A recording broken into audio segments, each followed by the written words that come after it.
My name is Wendy Newsham. I'm the Director of Global Sales at Marianne Liebert, and I was asked to participate in this panel. I'm pleased to have been asked to participate in this panel because I actually represent a somewhat unique situation, and I think I also present a good example of someone who's taken a break in my career, and I can discuss that quite clearly.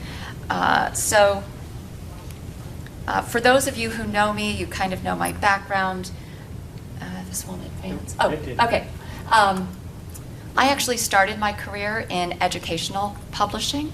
I worked in educational publishing for almost 10 years, and then I took a break for 7 years when my children were very young. It was a difficult decision. It was a very personal decision, but it was definitely the right decision for my family and me at that time. And you know, it's a very unique situation, but I think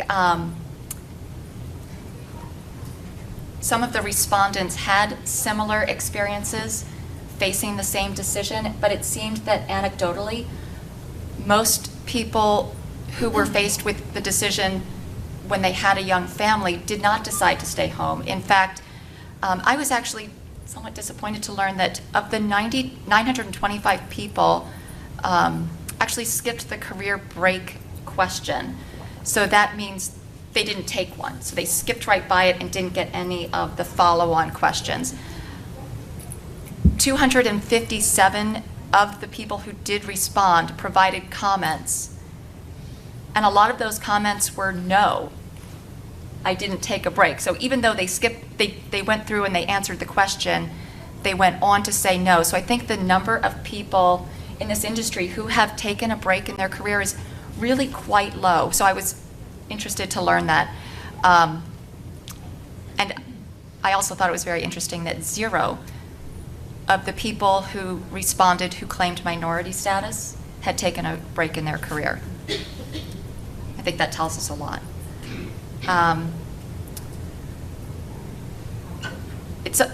Again, I'll go back and I'll say it was definitely an incredibly personal choice for me and my family. I think it is for everyone. A lot of people said they would love to, but their employer would not allow it. So I think what I like to express when I talk to people one-on-one about this particular subject is this is a decision that needs to be made outside of what your employer will allow, and then discuss what might be permissible or what might be able to be worked out. And in fact, I would have liked to have seen the question a little bit differently, and we've discussed this since then, that I think it needed to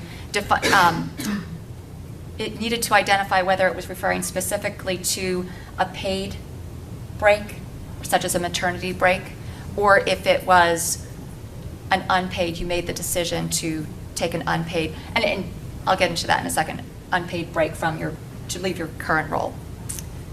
So that was my takeaway, was that it needed a little bit more refinement. Am I on the right slide here? I might be a little bit ahead on my slides. Okay, so here's where I want it to be. I'm not on the right slide. Well, I'll just say this anyway. 72% of the respondents said that they were eligible for paid leave, and only about 29% said they actually took the paid leave.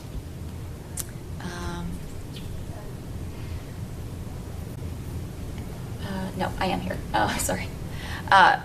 So going back to the taking a break and taking a leave from your career doesn't necessarily mean not getting paid or abandoning income and trying to figure out how to take a break without having any income. I mean, for me personally, and I've spoken to many other people who have done this, I mean, I taught classes at a community college. I continued to do networking. I did consulting, but it kept me involved and kept me in sync with the market as it was. And I actually took that opportunity to pivot.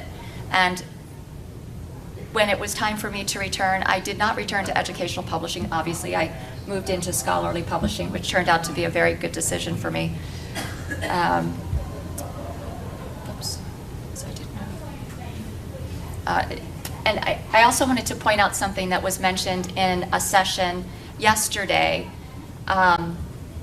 when you're making these sorts of decisions, or when people are making these sorts of decisions, publishing will always be here. These opportunities will continue to exist, and when the time is right for you, no matter if you scale back what you're doing in your career, if you leave it for a short period altogether, just make sure that what you're doing leaves you with no regrets and you've done what's right for you at that particular time.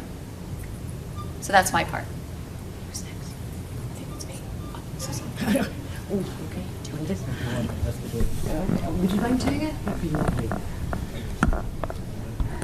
Hi, I'm Susan King, and I'm going to tackle the sections on mentoring and networking, but I'm also going to use this luxury now. I've been given the the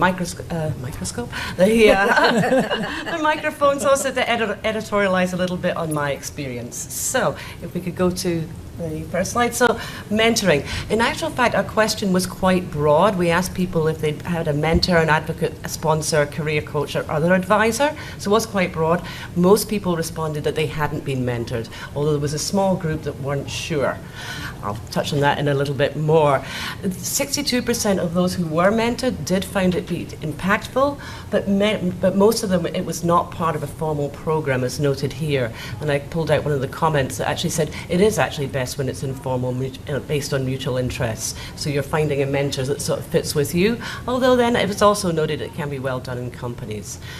I think particularly for those of us who work in small organizations, SSP and the other professional organizations that exist provide us with an excellent opportunity to get mentorships and participation. And I have been absolutely impressed with SSP and the opportunities that are available here. So absolutely would encourage everybody to take advantage of these.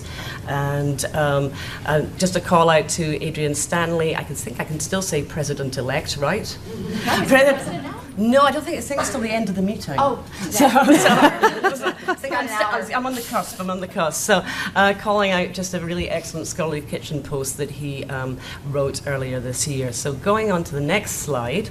Then, and this is where I'm going to start to editorialize a little bit. So I work at Rockefeller University, and there is a prize that's awarded there. It's a Perlmeister Greengard Prize. And this came from, as it notes here, in 2000, Paul Greengard donated his entire monetary reward for his part of the Nobel Prize to establishing an annual prize that recognizes the accomplishments of women's science. And I really think that this harkening back to Dr. Noble's comments at the beginning, here's a gentleman who said, okay, there is an unbalance there. What can I do to adjust that balance? And so it's a really fantastic award in that it recognizes successful women scientists, but the person who is there who's presenting the award is also an accomplished female professional. And I was lucky enough to be in the audience when Rachel Maddow presented the award to Helen Hobbs here for her discovery in human genetics. And I encourage you to go. There's YouTube videos of this, and it's really great. And one of the things that Rachel does in her opening address is call out just how impressed she is that this active scientist took it upon himself to establish this award.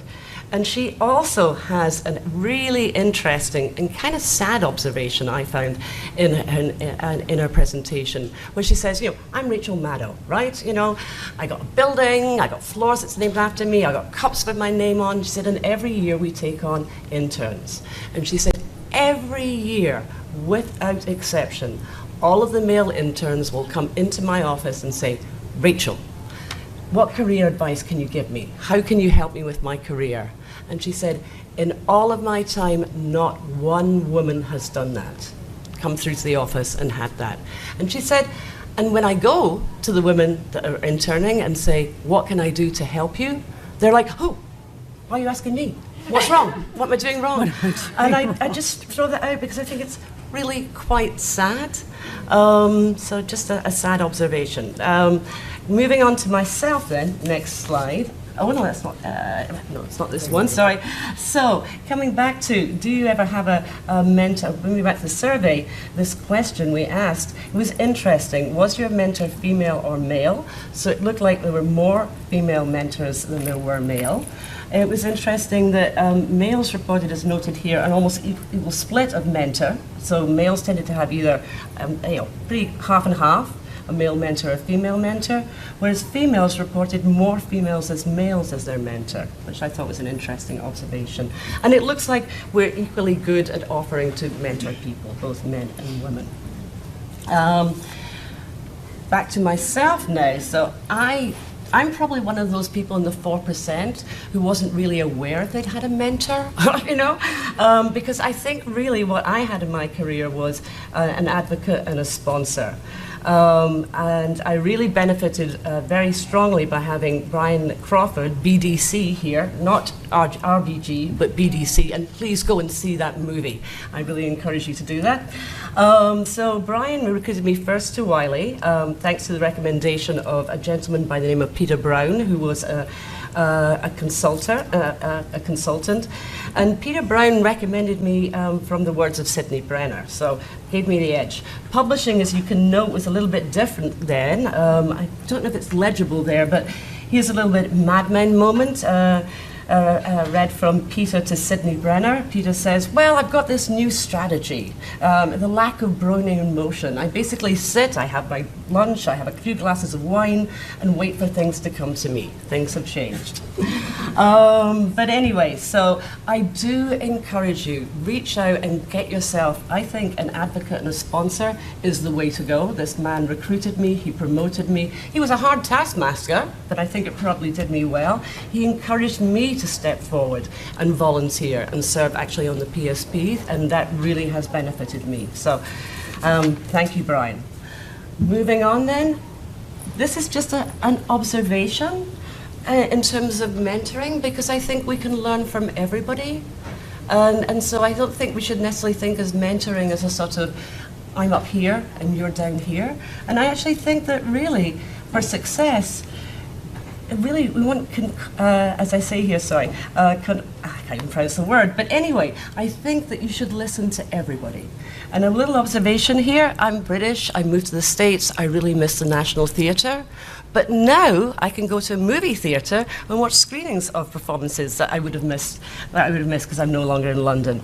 That idea to do that actually came from an intern who wrote a report at the National Theatre. So I say, listen across your organisation. Great ideas will come at all levels. Moving on then, just a little bit more then, and this is about networking. I'm sorry, I don't have my printout for here, so I'm going to squint a little bit. In fact, I can't see at all. I will go here. Thank you, this is better. So this was kind of interesting here, because I think it shows here that men perhaps network more than women, or seems to be more frequently, and interact more regularly. You know, I'm an old person, I just don't network anymore, but I'm just so thrilled with the opportunities. And actually, from this meeting again, sitting down for lunch and having two women on either side of me, and suddenly, we connect. And so, yeah, embrace the opportunities that you have with you these days. Sorry, I am tired and almost run out. I think this is me. Is this my last slide? That's it. Yes, it is. Woof. But please, ask me any questions that you want at the end.